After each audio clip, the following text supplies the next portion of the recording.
नमस्कार। बायजूस आईएएस में आपका स्वागत है। आज की तारीख है 6 फरवरी 2021 और आज हम चर्चा करने जा रहे हैं द हिंदू अखबार में आए हुए कुछ प्रमुख आलेखों और एडिटोरियल्स पर, जिसके तहत हम प्रारंभिक परीक्षा और मुख्य परीक्षा दोनों से संबंधित कुछ महत्वपूर्ण अभ्यास प्रश्नों की भी चर्चा करेंगे। तो चलिए शुरू करते हैं। आज की जो हमारी पहली खबर है वह पेज नंबर 6 एडिटोरियल पेज से ली गई है और इसका संबंध जीएस पेपर 2 में आईआर अंतर्राष्ट्रीय संबंधों से है।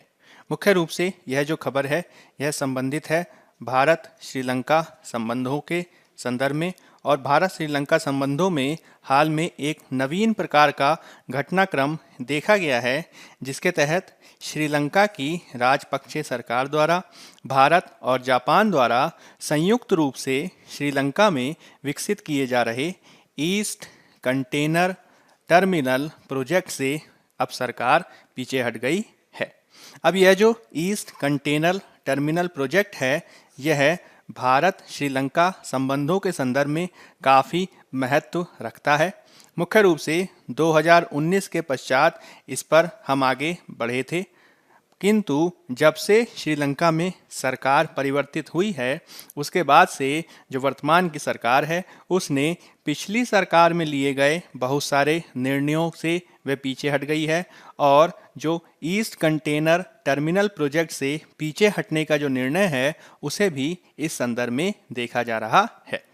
हमें इस पूरे घटनाक्रम को समझना होगा, साथ ही साथ इसके संदर्भ में इसकी पृष्ठभूमि को समझते हुए इसके भारत श्रीलंका संबंधों पर प्रभाव को समझना होगा, और साथ ही साथ इसके संदर्भ में हम चीन की भूमिका को भी समझने का प्रयास करेंगे। तो सबसे पहले बात कर लेते हैं पृष्ठभूमि की। पृष्ठभूमि इस प्रकार की है कि 2019 में श्रीलंका, जापान और भारत इनके द्वारा संयुक्त रूप से कोलंबो बंदरगाह पर ईस्ट कंटेनर टर्मिनल विकसित करने के लिए एक समझौते पर हस्ताक्षर किए गए। यह जो ईसीटी है, ईस्ट कंटेनर टर्मिनल, यह चीन समर्थित अंतर्राष्ट्रीय फिनेंशियल सिटी, अंतर्राष्ट्रीय वित्तीय शहर पोर्ट सिटी से लगभग 3 किलोमीटर दूर स्थित है, जिसे कोलंबो के समुद्री भाग के पास पुनर्निर्मित भूमि पर बनाया जा रहा है। अब अगर इसके स्वामित्व के बारे में बात करें तो श्रीलंका पोर्ट्स अथॉरिटी एसएलपीए का ईस्ट कंटेनर टर्मिनल पर 100% स्वामित्व था। हालांकि इसकी जो संचालनकर्ता यानी इसको संचालित करने वाली जो कंपनी है जिसका नाम है टर्मिनल ऑपरेशंस कंपनी, इस पर तीनों देशों द्वारा संयुक्त रूप से स्वामित्व रखा गया था, जिसमें श्रीलंका की परियोजना में 51% हिस्सेदारी थी, जबकि भारत और जापान संयुक्त रूप से 49% के हिस्सेदार थे। अब इस पर धीरे धीरे जो है काम शुरू होने वाला था, और इसके संदर्भ में यह अनुमान लगाया जा रहा था कि इसको संपूर्ण किए जाने के संदर्भ में जो लागत आएगी वो लगभग 500 से 700 मिलियन डॉलर के बीच होगी, और इसके वित्तीयन के संदर्भ में जापान द्वारा लगभग 40 साल की अवधि में एक कम दर पर आधारित या फिर आप कह सकते हैं न्यूनतम ब्याज दर पर आधारित एक सॉफ्ट लोन दिया जाना भी संभावित था, जिसकी ब्याज दर मात्र 0.1% ही होती। साथ ही साथ अगर हम मुख्य रूप से भारत के संदर्भ में इस परियोजना के महत्व को देखें तो रणनीतिक रूप से ईस्ट कंटेनर टर्मिनल जहां पर अवस्थित था वहां से जो शिप्स या आप कह सकते हैं जहाज जो गुजरते हैं उनमें से लगभग 70% से अधिक जहाज़ों का जुड़ाव भारत से था, और इस प्रकार से यदि भारत ईस्ट कंटेनर टर्मिनल का बेहतर तरीके से विकास करता और इसमें भारत की भागीदारी बेहतर रूप में होती, नियंत्रण बेहतर रूप में होता, तब भारत इसके संदर्भ में अपने वाणिज्यिक हितों को भी काफ़ी बेहतर ढंग से स्थापित कर सकता था। अब इसको यदि हम एक मानचित्र के माध्यम से समझें तो यह जो है श्रीलंका का मानचित्र आपके समक्ष है। इसमें आप कुछ महत्वपूर्ण जो पोर्ट्स बंदरगाह हैं उनको देख सकते हैं, जिसमें बड़े बंदरगाह और छोटे बंदरगाह दोनों शामिल हैं। अगर हम बात करें छोटे बंदरगाहों की तो इसमें पॉइंट पेड्रो, इसके अलावा कनकासेनुथरई, ठीक है, कनकासेनुथरई। इसके अलावा बड़े पोर्ट्स में अगर हम बात करें तो इसमें ट्रिकोनामाली, कोलंबो, गाले और हम्बनटोटा महत्वपूर्ण हैं। इसमें मुख्य रूप से जो कोलंबो पोर्ट है वह है श्रीलंका के सबसे बड़े पोर्ट्स में माना जाता है, जिसके द्वारा सबसे ज़्यादा ट्रैफिक हैंडल किया जाता है। और इसके आधुनिकीकरण की योजना को बनाए जाते समय यहाँ पर जो आने वाला कार्गो था इसको हैंडल किए जाने के संदर्भ में, यानी कार्गो को रखे आदि जाने के संदर्भ में यहाँ पे 4 कंटेनर टर्मिनल को बनाया जाना और उसका विकास किया जा रहा है, जिसमें भारत और जापान संयुक्त रूप से ईस्ट कंटेनर टर्मिनल का विकास कर रहे थे। हालांकि अब जब भारत और जापान दोनों जो हैं एक प्रकार से इस पूरी घटना को एक झटके के रूप में देख रहे हैं, क्योंकि श्रीलंका में अवसंरचना की दृष्टि से महत्वपूर्ण इस परियोजना से अब श्रीलंका द्वारा यह कहा जा रहा है कि वह श्रीलंका पोर्ट अथॉरिटी के माध्यम से स्वयं ही इसका विकास करेगा। और मुख्य रूप से श्रीलंका द्वारा ऐसा क्यों किया गया, इसको लेकर बहुत सारे आप कह सकते हैं संभावनाएं जताई जा रही हैं। मुख्य रूप से इसको चीन के दृष्टिकोण से भी देखा गया है और कई विशेषज्ञ भारत और जापान दोनों द्वारा इस कंटेनर टर्मिनल के विकास करने के दृष्टिकोण से इस चीन के प्रभुत्व का सामना करने के लिए इसे काफ़ी महत्वपूर्ण मान रहे थे। हाल के वर्षों में जापान ने श्रीलंका के विकास में काफ़ी महत्वपूर्ण भूमिका निभाई है, जिसके तहत उसके द्वारा कुल 1.1 ट्रिलियन येन का ऋण प्रदान किया गया है और हाल के वर्षों में 300 बिलियन येन का अनुदान और तकनीकी सहयोग भी दिया गया है। और साथ ही साथ हमें इस बात को भी समझना होगा कि किस प्रकार से भारत और जापान के द्वारा संयुक्त रूप से विकास किया जाने वाला यह ईसीटी प्रोजेक्ट इस बात का भी सूचक है कि किस तरीके से 2 इंडो पैसिफिक देश साथ मिलकर किसी तीसरे देश श्रीलंका आदि में विकास को बढ़ावा दे सकते हैं। मुख्य रूप से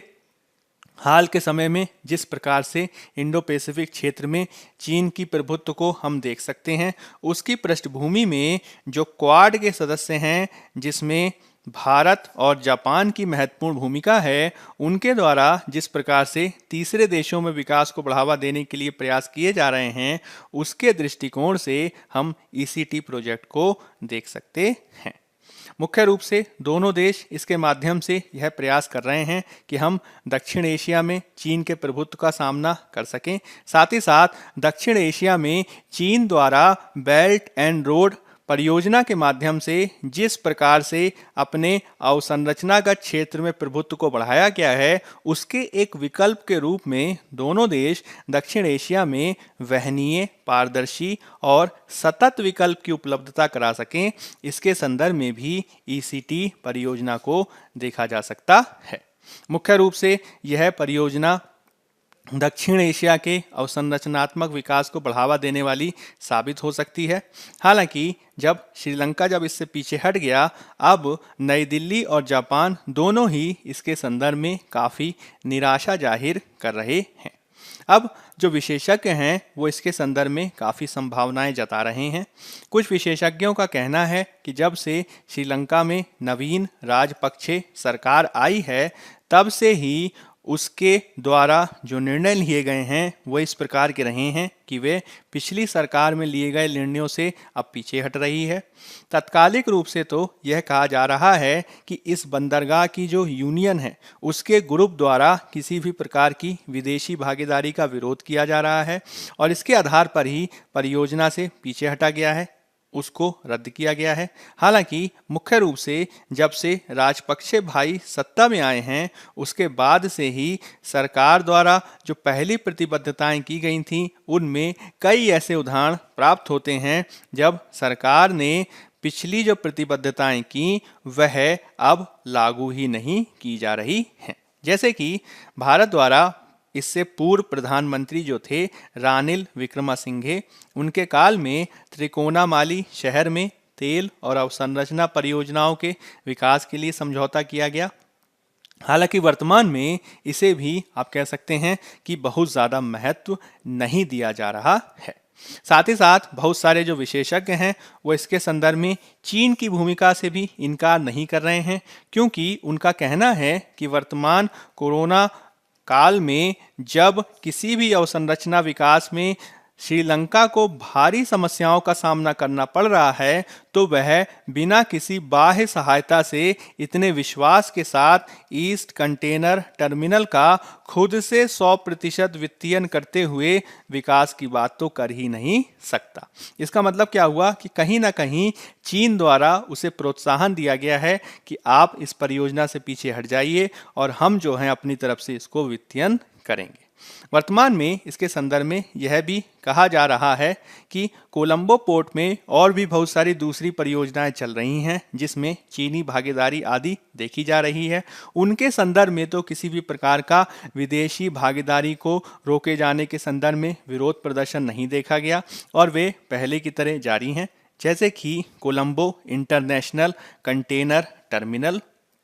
अब श्रीलंका द्वारा जिस प्रकार से इस परियोजना को रद्द किया गया है, वह कहीं ना कहीं चीनी मंशा के प्रति और श्रीलंका के जो भावना है उसके प्रति संदेह को दर्शाता ही है। अब भारत सरकार का ये स्टैंड रहा है कि वह लगातार इस बात को कह रहा है कि वह श्रीलंका से ईसीटी के मुद्दे को लेकर लगातार बातचीत कर रहा है। हालांकि भारत द्वारा जो श्रीलंका द्वारा जो एक और विकल्प दिया गया था कि आप ईसीटी की बजाय WCT यानी वेस्ट कंटेनर टर्मिनल का विकास करिए, उसके संदर्भ में भारत द्वारा कोई अधिक रुचि नहीं दर्शाई गई है।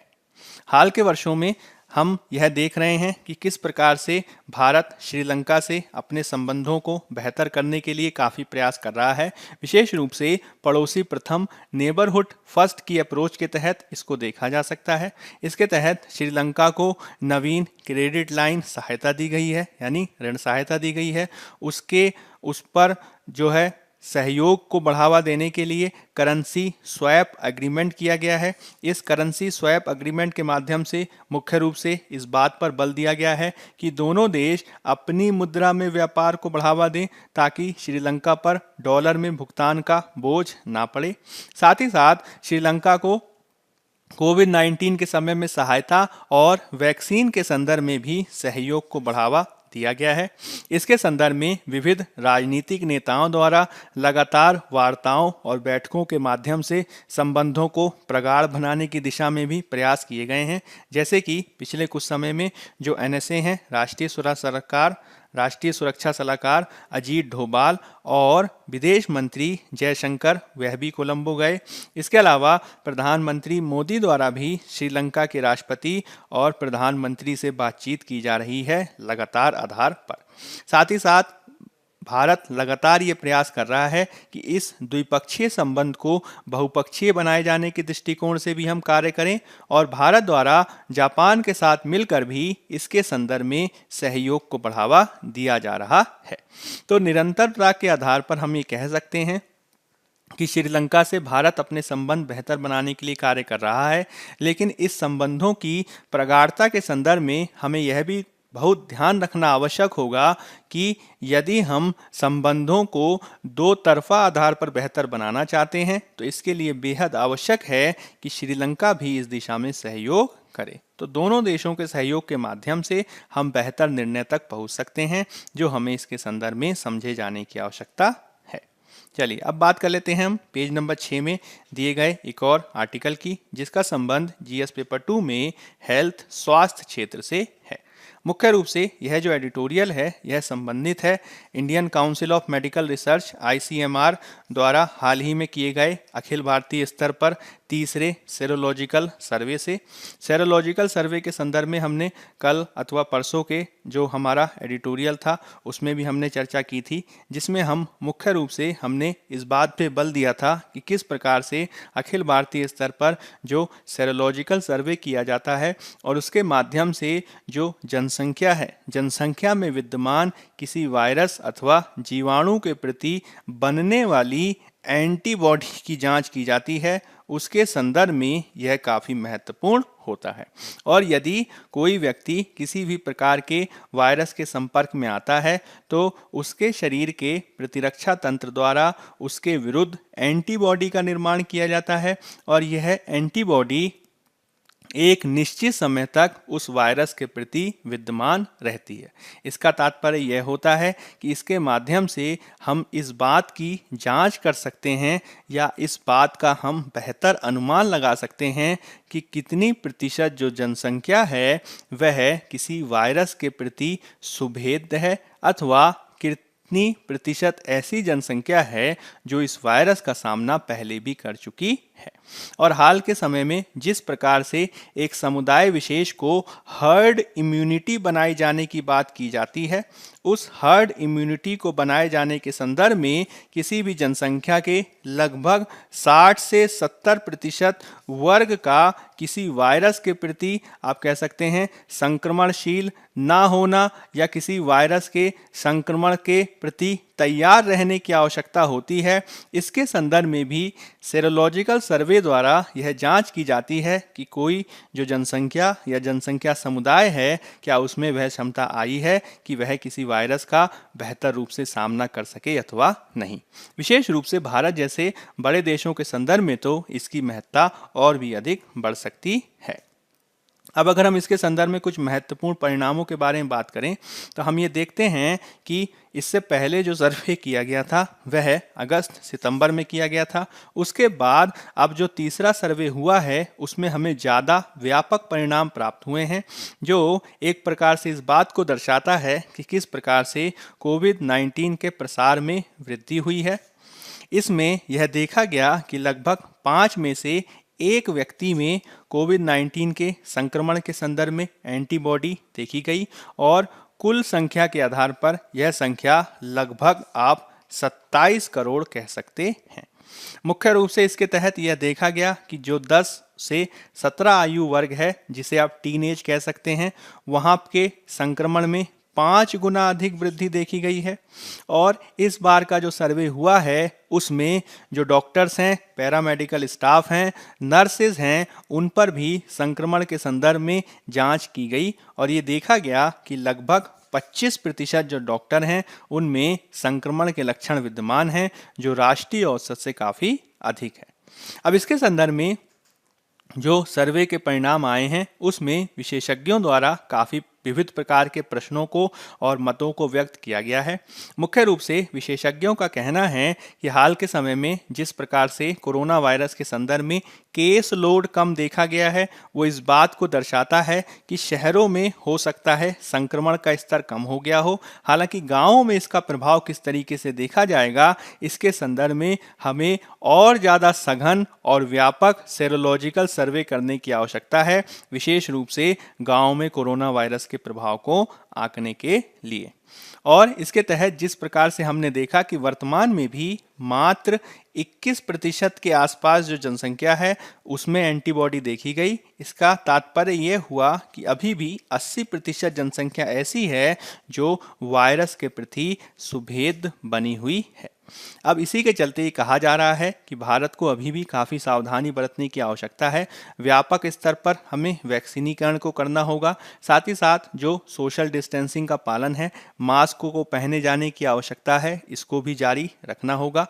साथ ही साथ हम इस बात पे भी पूरी रूप से निश्चित नहीं हो सकते कि जो व्यक्तियों में एंटीबॉडी देखी गई है क्या वो एक लंबे समय तक विद्यमान रहेगी अथवा नहीं, या फिर जिस प्रकार से हाल के समय में वायरस में जो उत्परिवर्तन, नवीन प्रकार के परिवर्तन देखे जा रहे हैं, उनकी स्थिति में यदि उत्परिवर्तित वायरस के प्रति कोई व्यक्ति उसके संक्रमण से ग्रस्त होता है तो क्या उसके शरीर में विद्यमान एंटीबॉडी उस वायरस के प्रति उसकी रक्षा कर भी पाएगी अथवा नहीं। इसका मतलब क्या हुआ कि काफ़ी सारी चुनौतियां हैं जो अभी भी विद्यमान हैं। साथ ही साथ हमें यह भी ध्यान रखना होगा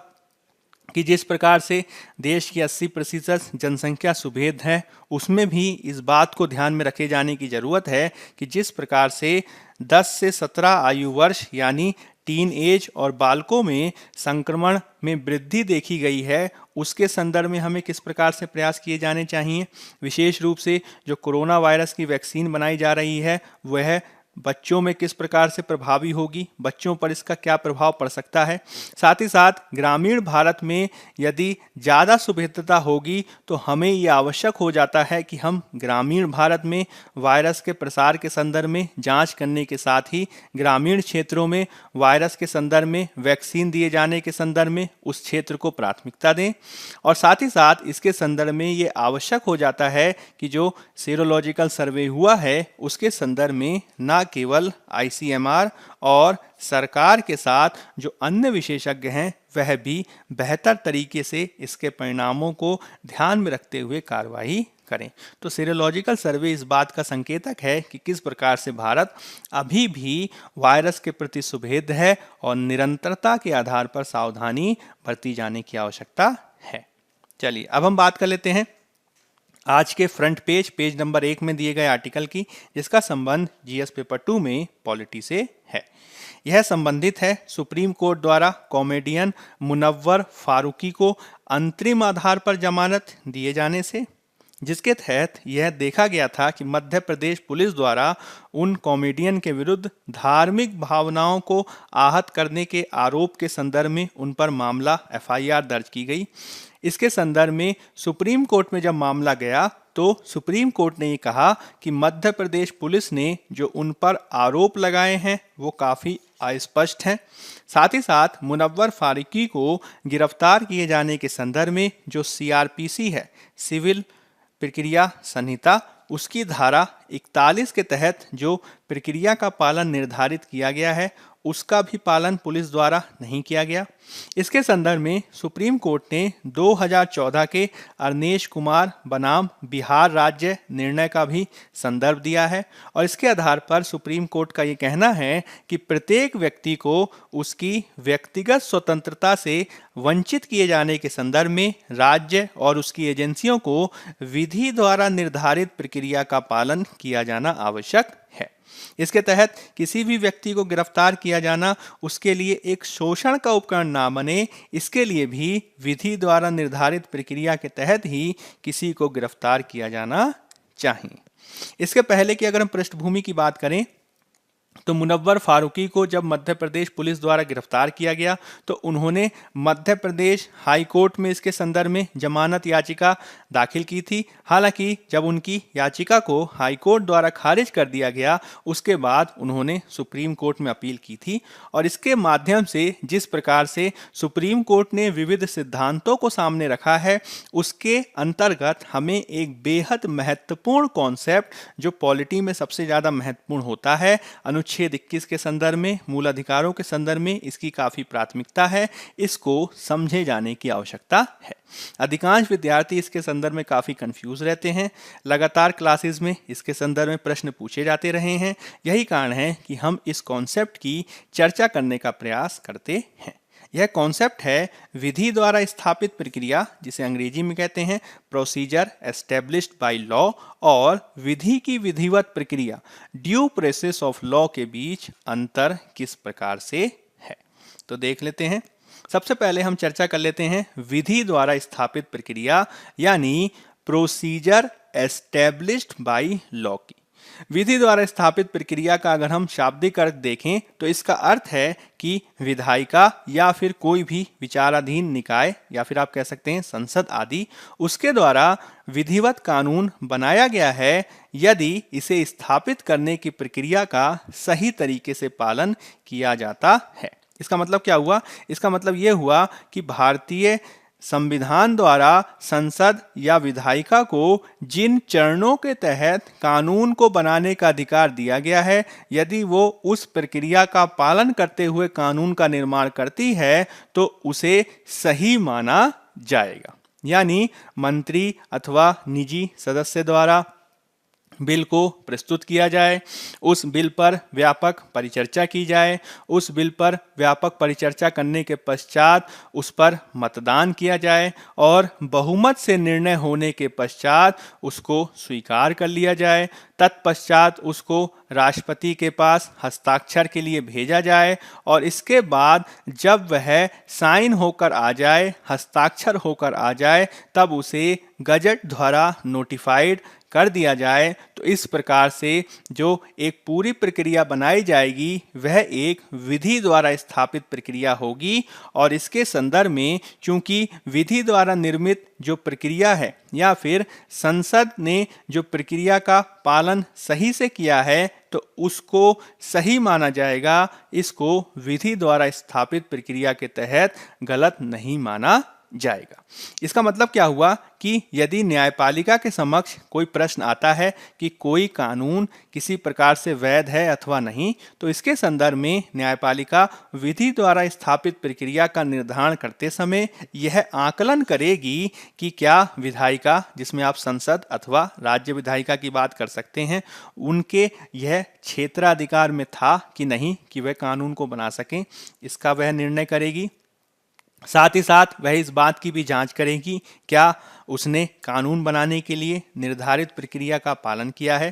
साथ ही साथ इसके तहत इस बात को भी ध्यान में रखना होगा कि उस कानून को बनाने की मंशा क्या थी, यानी इंटेंट क्या था, उसका आकलन इसके तहत नहीं किया जाता है। इसमें मात्र इस बात पे बल दिया जाता है कि जो कानून में लिखा हुआ है, जिस प्रक्रिया का पालन के द्वारा कानून बनाने की बात की जा रही है, क्या उस प्रक्रिया को बाईपास तो नहीं कर दिया गया, इसके संदर्भ में जो है जांच की जाती है न्यायपालिका के द्वारा। अब इसी के चलते जो दूसरा जो कॉन्सेप्ट है जिसे हम ड्यू प्रोसेस ऑफ लॉ कहते हैं या इसे हिंदी में कहेंगे विधि की विधिवत प्रक्रिया, इसकी तुलना में यह जो कानून है या फिर आप कह सकते हैं जो जो कॉन्सेप्ट है इसको काफ़ी संकीर्ण माना जाता है, क्योंकि यह इस बात पे सवाल नहीं करेगा कि क्या संबंधित कानून न्याय और समता के सिद्धांतों के विपरीत है अथवा नहीं। इसके तहत सर्वोच्च न्यायालय कानून की संवैधानिकता का जब निर्णय करेगा तो उसके तहत केवल कानून में निहित जो मूल प्रश्न है, यानी कानून को बनाने में जिस प्रक्रिया का पालन किया जाना था अथवा नहीं, इसकी वह जांच करेगा और इसके तहत वो इस बात का निर्धारण करेगा कि कानून संबंधित प्राधिकारी की शक्तियों के भीतर था अथवा नहीं। इसका मतलब क्या हुआ? इसका मतलब ये हुआ कि इसके तहत इस बात की जांच की जा सकती है कि संसद द्वारा जो कानून बनाया गया क्या वो राज्य सूची के विषय के तहत तो नहीं आता। राज्य सूची के तहत यदि उसके द्वारा कानून बनाया गया है तो उसे आप कह सकते हैं कि विधि द्वारा स्थापित प्रक्रिया के आधार पर अवैध ठहराया जा सकता है। अब इसके तहत कई बार इसकी आलोचना इस आधार पर भी की जाती है कि यदि हम विधि द्वारा स्थापित प्रक्रिया का कठोर और अनम्य पालन करें तो इससे व्यक्ति के जीवन और व्यक्तिगत स्वतंत्रता जो संविधान के अनुच्छेद 21 का भाग है उस पे जोखिम संभव हो सकता है, क्योंकि इसके तहत जो कानून बनाने वाले हैं वह एक बेहतर प्रक्रिया या फिर विधि द्वारा निर्धारित प्रक्रिया को पालन करते हुए अन्यायपूर्ण कानून भी बना सकते हैं।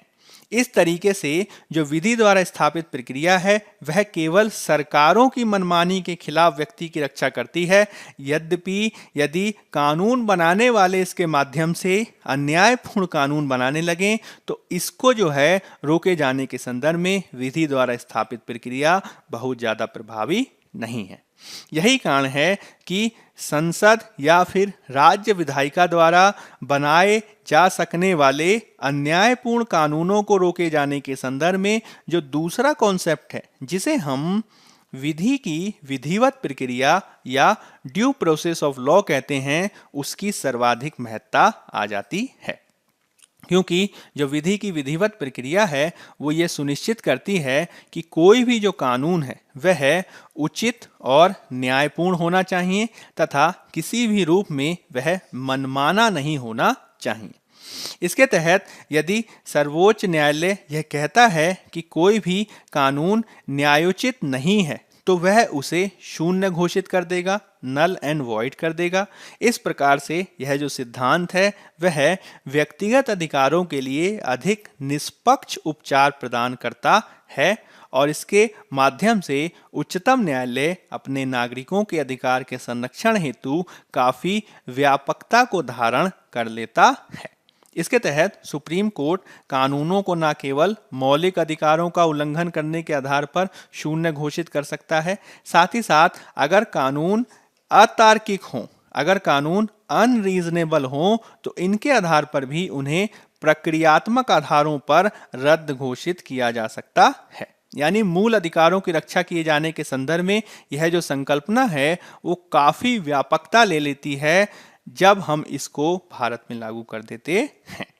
इस प्रकार से जो विधि की विधिवत प्रक्रिया है, ड्यू प्रोसेस ऑफ लॉ, इसके तहत यह कानूनी आवश्यकता है कि राज्य न केवल उन सभी कानूनी अधिकारों का सम्मान करें जो किसी व्यक्ति पर लागू होते हैं, साथ ही साथ उनके द्वारा ऐसे कानून भी बनाए जाने चाहिए जो देश के सर्वोच्च कानून यानी संविधान के मूल भावना के अनुरूप। जिस प्रकार से संविधान द्वारा कल्याणकारी राज्य और अधिकारों की रक्षा किए जाने की बात की जाती है, इसकी पृष्ठभूमि में ही ये कहा जाता है कि ऐसे कानून नहीं बनाए जाने चाहिए जो मूल अधिकारों या दूसरे प्रकार के अधिकारों को किसी प्रकार से सीमित करें। अब इसी को अगर हम एक चित्र के माध्यम से देखें दोनों के बीच के अंतर को, तो जो प्रोसीजर एस्टेब्लिश्ड बाय लॉ है यानी विधि द्वारा स्थापित प्रक्रिया, वह है अगर हम मूल अधिकारों के दृष्टिकोण से देखें तो इसका जो क्षेत्र है वह सीमित दिखाई देता है। वहीं दूसरी ओर जो विधिवत प्रक्रिया है, विधि की विधिवत प्रक्रिया ड्यू प्रोसेस ऑफ लॉ, वह मूल अधिकारों का पालन किए जाने के संदर्भ में, उसको लागू किए जाने के संदर्भ में काफी व्यापक क्षेत्राधिकार को रखती है।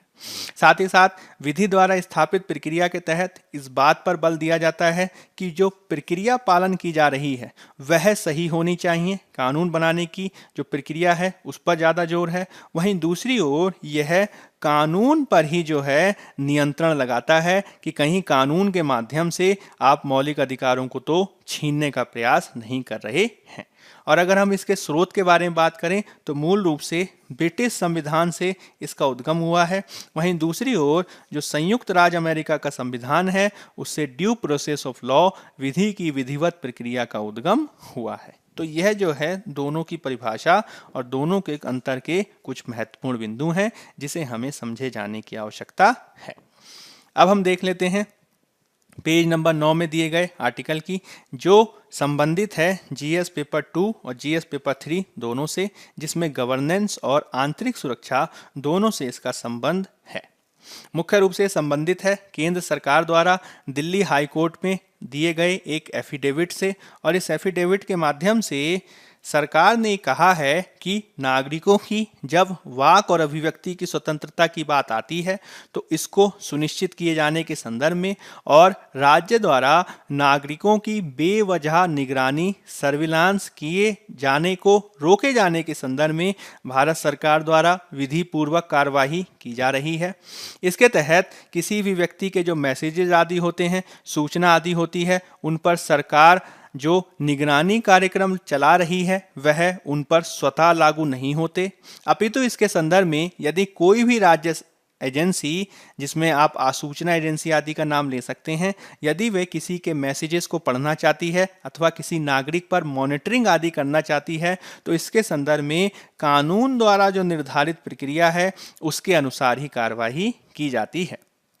इसको अनुमति दिए जाने के संदर्भ में मुख्य रूप से केंद्र के स्तर पर कैबिनेट सचिव की अध्यक्षता में एक उच्च स्तरीय समिति कार्य करती है। वहीं दूसरी तरफ राज्य स्तर पर मुख्य सचिव की अध्यक्षता में एक उच्च स्तरीय समिति कार्य करती है और उनके द्वारा मामला दर मामले आधार पर इसके संदर्भ में अनुमति दी जाती है और आवश्यकता पड़ने पर ही कानून का पालन करते हुए किसी भी व्यक्ति के मैसेजेज आदि को पढ़ा जाता है, जिसमें ऐसे व्यक्ति की निगरानी किए जाने के संदर्भ में अनुमति दी जा सकती है यदि उसकी जो पृष्ठभूमि है वह संदिग्ध प्रकार की हो अथवा राष्ट्र की सुरक्षा आदि का प्रश्न सामने खड़ा हो जाए इस संदर्भ में वर्तमान में सरकार द्वारा नागरिकों से जो सूचना प्राप्त की जानी है या फिर सर्विलांस या निगरानी की जानी है, इसके संदर्भ में बहुत सारे सर्विलांस कार्यक्रमों को चलाया जा रहा है। इसमें केंद्रीकृत मॉनिटरिंग व्यवस्था, जैसे कहा जाता है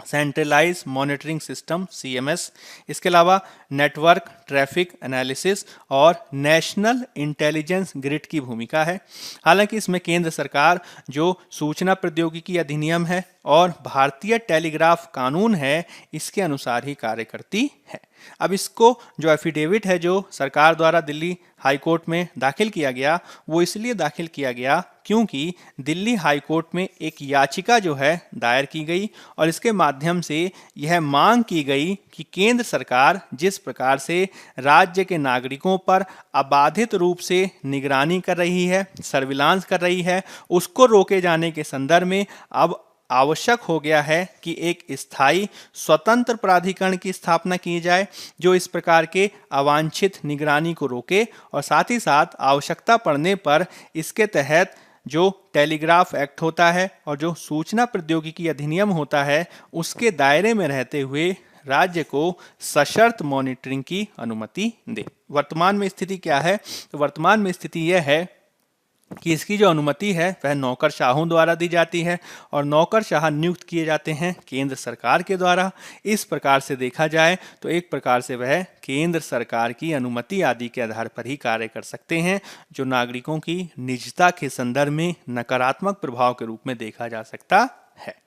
चलिए अब बात कर लेते हैं पेज नंबर 10 में आए हुए एक और आर्टिकल की, जिसका संबंध GS पेपर 2 में पॉलिटी से है। मुख्य रूप से ये संबंधित है एक संस्था का नाम है जिसका नाम है ADR, association for democratic research. इसके संदर्भ में जो है एक नवीन गणनाएं आई हैं, नवीन आप कह सकते हैं आंकड़े आए हैं, जिसके तहत उनके द्वारा ये कहा जा रहा है, ADR द्वारा ये सामने लाया गया है कि पिछले 10 वर्षों में निर्वाचन आयोग के तहत जो पंजीकृत गैर मान्यता प्राप्त राजनीतिक दल होते हैं, अब उनकी संख्या बढ़कर दुगनी हो गई है। हालांकि इनको दिए जाने वाला जो दान है उसके संदर्भ में अभी भी संपूर्ण सूचना प्राप्त नहीं है। वर्तमान में जो व्यक्ति होते हैं या संगठन आदि होते हैं, उनके द्वारा विविध प्रकार के टैक्स लाभों आदि को लेने के संदर्भ में राजनीतिक दल को बनाया जाता है। हालांकि बहुत बड़ी समस्या ये देखी जा रही है कि अनेक राजनीतिक दल किसी प्रकार के चुनाव में ही भागीदारी नहीं करते हैं, जिसके संदर्भ में इन राजनीतिक दलों की कार्यप्रणाली के संदर्भ में पारदर्शिता को स्थापित किए जाने की आवश्यकता है। अब इसके संदर्भ में जो ADR का जो नवीन आप कह सकते हैं आंकड़े आए हैं, उसके आधार पर उनका ये कहना है कि भारत में 2301 रजिस्टर्ड गैर मान्यता प्राप्त राजनीतिक दल विद्यमान हैं। हालांकि 2018-19 में इनमें से मात्र 78 दलों के द्वारा ही उनको दिए गए दान के संदर्भ में सूचना उपलब्ध कराई गई है। साथ ही साथ हाल के वर्षों में इनकी जो संख्या है वह भी काफ़ी बड़ी है, जो 2010 में थी लगभग 1112, जो 2019 में बढ़कर 2301 तक हो गई है। मुख्य रूप से जब चुनाव का समय आता है तो इनकी संख्या में बढ़ोतरी देखी जाती है, जिसमें 2018-19 में इनमें 9.8% की वृद्धि देखी गई, जबकि 2013-14 में इनमें 18% की वृद्धि देखी गई थी, क्योंकि 2014 में आम चुनाव हुए थे। अब इसके तहत अगर कुल आंकड़ों की बात करें तो निर्वाचन आयोग के पास कुल पंजीकृत दल हैं 2360 और इनमें 97.5% जो राजनीतिक दल हैं वह गैर मान्यता प्राप्त हैं 2301। इनके द्वारा या तो केंद्र अथवा राज्य के चुनाव में पर्याप्त मत प्राप्त नहीं किए जाते अथवा अनेक राजनीतिक दलों द्वारा चुनाव ही नहीं लड़ा जाता है। ADR के अनुसार इनमें से अधिकांश दल उत्तर प्रदेश से संबंधित हैं, उसके बाद इनका संबंध दिल्ली और तमिलनाडु से है। हालांकि यह जो राजनीतिक दल है, इनकी पूरी जो कार्यप्रणाली है वह काफ़ी अपारदर्शी है, जिसको निवारित किए जाने के संदर्भ में निर्वाचन आयोग द्वारा बेहतर कार्यवाही करनी होगी। चलिए अब हम बात कर लेते हैं पेज नंबर 14 में दिए गए एक आर्टिकल की, जो संबंधित है GS पेपर 3 में अर्थव्यवस्था से।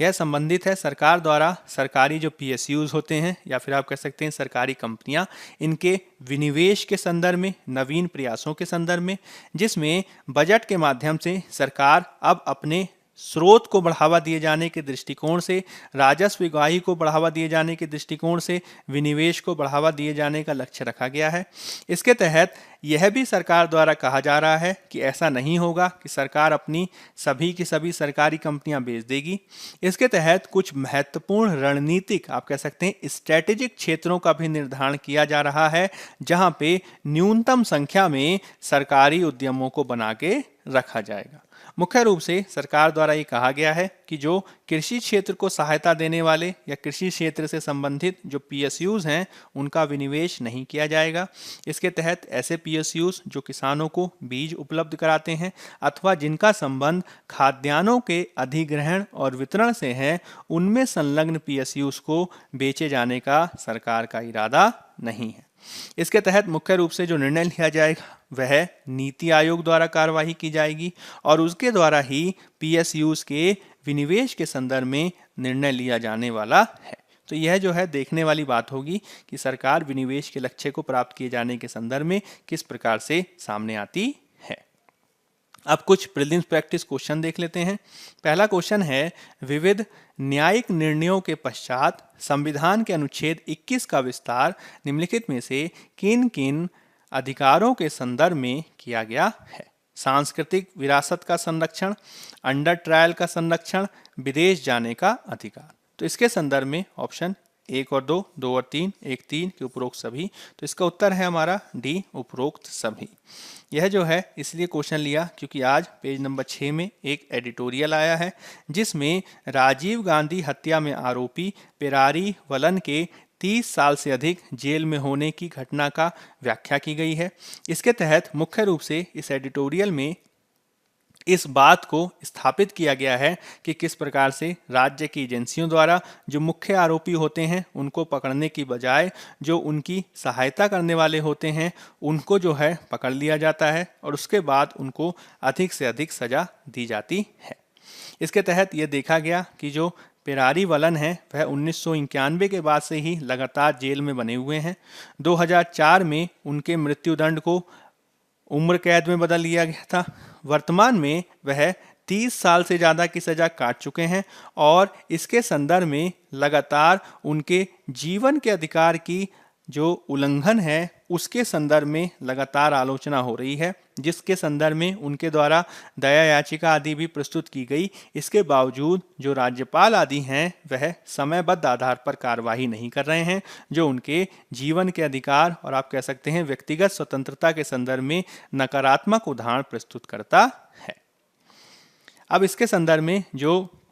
न्यायपालिका है उसने 1950 और उसके बाद से ही बहुत सारे निर्णयों के माध्यम से अनुच्छेद 21 के तहत जो जीवन का अधिकार है उसमें जो एक गरिमापूर्ण जीवन का अधिकार है वह किन किन अधिकारों को शामिल करता है, इसके संदर्भ में विविध प्रकार के अधिकारों की व्याख्या की गई है, जिसमें एकांतता का अधिकार, विदेश जाने का अधिकार, आश्रय का अधिकार, एकांत कारावास के खिलाफ अधिकार, सामाजिक न्याय और आर्थिक सशक्तिकरण का अधिकार, हथकड़ी लगाने के खिलाफ अधिकार, हिरासत में मौत के खिलाफ अधिकार, देरी से फांसी के खिलाफ अधिकार, डॉक्टर की सहायता, सार्वजनिक फांसी के खिलाफ अधिकार, सांस्कृतिक विरासत का संरक्षण, प्रदूषण मुक्त पानी और हवा का अधिकार, पूर्ण विकास के लिए हर बच्चे का अधिकार, स्वास्थ्य और चिकित्सा सहायता का अधिकार, शिक्षा का अधिकार और अंडर ट्रायल संरक्षण शामिल है। मुख्य रूप से आपने इसके संदर्भ में काफ़ी पढ़ा भी होगा, जिसमें मेनका गांधीवाद जो 1970 के दशक का एक महत्वपूर्ण वाद रहा है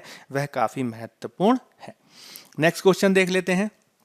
निम्नलिखित में से कौन से कारक वाक और अभिव्यक्ति की स्वतंत्रता पर युक्ति युक्त निर्बंधनों के रूप में कार्य करते हैं? सार्वजनिक व्यवस्था, शालीनता, न्यायालय की अवमानना, विदेशों के साथ मैत्रीपूर्ण संबंध। केवल 1, 2 और 3, केवल 2, 3 और 4, 1 और 4 की उपरोक्त सभी। तो वाक और अभिव्यक्ति की स्वतंत्रता जो संविधान के अनुच्छेद 19 के माध्यम से मूल अधिकार के रूप में स्थापित है, उस पे सार्वजनिक व्यवस्था, शालीनता, न्यायालय की अवमानना और विदेशों के साथ मैत्रीपूर्ण संबंध, इन सभी के आधार पर युक्ति युक्त निर्बंधन लगाए जा सकते हैं। तो उत्तर हो जाएगा हमारा डी, उपरोक्त सभी। तो इसके संदर्भ में आज पेज नंबर 6 में एडिटोरियल आया है, जिसमें मुख्य रूप से हाल के समय में जिस प्रकार से वाक और अभिव्यक्ति की स्वतंत्रता पर नकारात्मक प्रभाव देखे जा रहे हैं, उसके संदर्भ में व्याख्या की गई है। तो जो वाक अभिव्यक्ति की स्वतंत्रता है, उस पर संविधान के अनुच्छेद 19(2) के माध्यम से विविध प्रकार के युक्ति युक्त निर्बंधन लगाए गए हैं, जिसमें सुरक्षा, देश की संप्रभुता और अखंडता, विदेशों के साथ मैत्रीपूर्ण संबंध, सार्वजनिक व्यवस्था, शालीनता या नैतिकता, द्वेषपूर्ण भाषण, हेट स्पीच, बदनामी, डिफेमेशन और न्यायालय की अवमानना महत्वपूर्ण है। तो इसको आप याद रखिएगा, क्योंकि यह प्रश्न पूछा जा सकता है। नेक्स्ट क्वेश्चन देख लेते हैं। प्रधानमंत्री फसल बीमा योजना के संदर्भ में निम्नलिखित कथनों में से सत्य कथनों की पहचान करें। यह राष्ट्रीय कृषि बीमा योजना और संशोधित राष्ट्रीय कृषि बीमा योजना के साथ चलने वाली योजना है। वित्त मंत्रालय द्वारा 2016 में प्रधानमंत्री फसल बीमा योजना शुरू की गई। यह प्राकृतिक आपदाओं आदि के परिणाम स्वरूप फसलों की विफलता की स्थिति में किसानों को बीमा कवरेज और वित्तीय सहायता प्रदान करती है। तो इसके संदर्भ में केवल तीसरा जो कथन है वह सही है। पहला और दूसरा दोनों कथन गलत हैं, क्योंकि यह कृषि मंत्रालय द्वारा प्रारंभ की गई योजना थी, वित्त मंत्रालय द्वारा नहीं। और साथ ही साथ यह राष्ट्रीय कृषि बीमा और संशोधित राष्ट्रीय कृषि बीमा योजना के प्रतिस्थापन का परिणाम है, उसके साथ चलने वाली योजना नहीं है। तो उत्तर क्या हो जाएगा? उत्तर हो जाएगा हमारा डी, उपरोक्त में से कोई नहीं। तो यह जो है आज इसके संदर्भ में एक खबर आई है, जिसमें कृषि मंत्री द्वारा राज्यसभा में पूछे जाने वाले एक प्रश्न के जवाब में बताया गया है कि पिछले 2 वर्षों में प्रधानमंत्री फसल बीमा योजना के तहत जो बीमा कंपनियों द्वारा रिजेक्ट किया गया क्लेम है, वो बढ़कर 10 गुना हो गया है, जो काफ़ी चिंता का विषय है। और विशेष रूप से कृषि संकट की पृष्ठभूमि में इसके निवारित की आवश्यकता है। अगर हम बात करें प्रधानमंत्री फसल बीमा योजना की, तो इसे कृषि और किसान कल्याण मंत्रालय द्वारा 2016 में शुरू किया गया और इसके माध्यम से 2 महत्वपूर्ण योजनाओं को प्रतिस्थापित किया गया, जिनका नाम है राष्ट्रीय कृषि बीमा योजना और संशोधित राष्ट्रीय कृषि बीमा योजना। इस योजना के तहत सभी खरीफ फसलों के लिए किसानों को केवल 2% प्रीमियम का भुगतान करना होता है और सभी रबी फसलों के लिए यह 1.5% है। साथ ही साथ वार्षिक, वाणिज्यिक और बागवानी फसलों के संदर्भ में यह प्रीमियम केवल 5% है, बाकी प्रीमियम सरकार वहन करती है। मुख्य रूप से यह प्राकृतिक आपदा, कीट और रोगों के परिणाम स्वरूप अधिसूचित, याद रखिएगा, अधिसूचित फसलों में से किसी की विफलता की स्थिति में किसानों को बीमा कवरेज और वित्तीय सहायता प्रदान करती है। हालांकि इसके संदर्भ में जो विविध प्रकार के क्लेम्स रिजेक्ट हो रहे हैं, वो काफ़ी चिंता का विषय है। नेक्स्ट क्वेश्चन देख लेते हैं। ओवर द टॉप प्लेटफॉर्म्स, जिनको अंग्रेजी में शॉर्ट में कहा जाता है OTT, इसके संदर्भ में सत्य कथन की पहचान करनी है। ओवर द टॉप प्लेटफॉर्म विविध ऑडियो और वीडियो होस्टिंग और स्ट्रीमिंग सेवाएं प्रदान करते हैं। वर्तमान में केवल होस्टिंग प्लेटफॉर्म के रूप में कार्य करते हैं। केवल एक, केवल दो, दोनों की कोई नहीं। तो OTT के संदर्भ में पहला तो सत्य है, हालांकि दूसरा गलत है। अभी कैसे है, तो इसकी व्याख्या भी देख लेते हैं। उत्तर हो जाएगा हमारा ए, केवल एक। आज जो है इसके संदर्भ में पेज नंबर 9 पे खबर आई है, जिसमें ओवर द टॉप प्लेटफॉर्म जो OTT प्लेटफॉर्म्स हैं, उनके विनियमन के संदर्भ में सरकार का ये मत है कि आने वाले समय में जो OTT प्लेटफॉर्म्स हैं, जिसमें आप नेटफ्लिक्स, अमेजॉन प्राइम या फिर हॉटस्टार आदि को कह सकते हैं, उनका विनियमन किए जाने के संदर्भ में जल्द ही नई रेगुलेटरी गाइडलाइंस, विनियामक गाइडलाइंस प्रस्तुत की जाएंगी। इसके संदर्भ में आपने जो है पिछले कुछ महीनों से खबर पढ़ी होगी, जिसमें सूचना और प्रसारण मंत्रालय द्वारा नवंबर से ही कार्य किया जा रहा है और इसके माध्यम से सभी OTT प्लेटफॉर्म्स को मंत्रालय के दायरे में लाया गया। मुख्य रूप से इसके तहत शुरुआत में सरकार ने स्वविनियमन पर बल दिया था और इसके तहत एक महत्वपूर्ण संस्था है जिसका नाम है इंटरनेट और मोबाइल एसोसिएशन ऑफ इंडिया। इसके द्वारा कुछ महत्वपूर्ण प्रकार के एक स्व विनियमन मैकेनिज्म का विकास भी किया गया था अगस्त 2020 में। हालांकि अब सरकार उससे पूर्ण रूप से स्वतंत्र और आप कह सकते हैं पूर्ण रूप से संतुष्ट नहीं है, इसलिए सरकार अब इसके संदर्भ में स्वयं ही कार्रवाई करने वाली है। हालांकि ज़्यादातर जो पक्ष हैं वो ये कह रहे हैं कि OTT प्लेटफॉर्म्स का अगर विनियमन किया जाना चाहिए तो वह सेल्फ रेगुलेशन ज़्यादा होना चाहिए। अब इस बारे में बात इसलिए की जा रही है क्योंकि हाल में ही बहुत सारे सांसद हैं, उन्होंने जो OTT प्लेटफॉर्म्स आदि हैं उनको विनियमित किए जाने की मांग की है, क्योंकि उनका कहना है कि OTT प्लेटफॉर्म पे जो मूवीज़ वगैरह आती हैं, जो वेब सीरीज़ वगैरह आती हैं, वो विविध प्रकार की हिंसा, अश्लीलता, धार्मिक भावनाओं को बढ़ाती हैं, जिसके तहत इनको भड़काने का आरोप जिन पर लगाया जा रहा है उसके लिए उसके नियमन की आवश्यकता ज़रूर है। अगर हम बात करें OTT प्लेटफॉर्म्स की तो इसके उदाहरण हैं, आप कह सकते हैं नेटफ्लिक्स, अमेजन, हॉटस्टार आदि, जो ऑडियो और वीडियो होस्टिंग और स्ट्रीमिंग सर्विसेज प्रदान करते हैं। शुरुआत में जो है यह कंटेंट होस्टिंग प्लेटफॉर्म के रूप में ही शुरू हुए थे, जिसमें इनके द्वारा जो मूवीज़ वगैरह था उनको होस्ट किया जाता था, उनको प्रसारण किया जाता था। लेकिन बाद में खुद अमेजन प्राइम या फिर नेटफ्लिक्स द्वारा खुद से ही वेब सीरीज़ बनाई जाने लगी, जिसके तहत बहुत सारी लघु फिल्में, फीचर फिल्में या वेब सीरीज़ का उत्पादन और रिलीज़ किया जाता है। अब यह जो कंटेंट दिया जाता है वह मुफ्त में दिया जाता है, हालांकि कुछ सामग्री जो होती है वह मासिक सदस्यता शुल्क पर भी होती है। तो OTT के तहत यह जानकारी महत्वपूर्ण है। अब कुछ मेंस प्रैक्टिस क्वेश्चन देख लेते हैं। कोलंबो पोर्ट पर ईस्ट कंटेनर टर्मिनल विकसित करने के लिए 2019 भारत जापान श्रीलंका समझौता क्या था? समझौता रद्द होने का भारत श्रीलंका संबंध पर क्या असर पड़ेगा? 250 शब्द, 15 अंक। दूसरा क्वेश्चन है, विधि द्वारा स्थापित प्रक्रिया प्रोसीजर एस्टेब्लिश्ड बाय लॉ और विधि की विधिवत प्रक्रिया डू प्रोसेस ऑफ लॉ को समझाते हुए इनके बीच के अंतर को भी स्पष्ट करें। 250 शब्द, 15 अंक। तो आज की परिचर्चा के आधार पर आप इन दोनों प्रश्नों को लिखने का प्रयास कर सकते हैं।